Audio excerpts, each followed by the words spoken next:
Hi, I'm Craig with ApplianceVideo.com. Today, we'll be taking a look at the LED light on this GE front-load washing machine.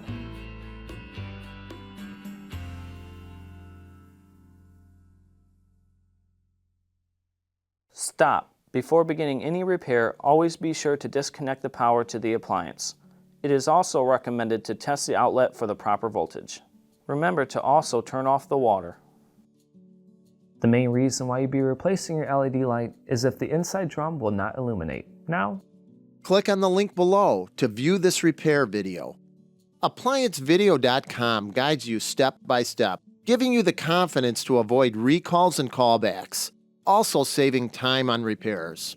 Whether you're up against an uncommon repair or the latest appliance on the market, our videos have been created with you in mind.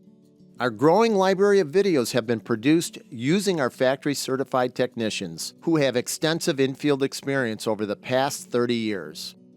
ApplianceVideo.com provides high-quality repair videos that anyone can follow, regardless of their skill level. We are here to help.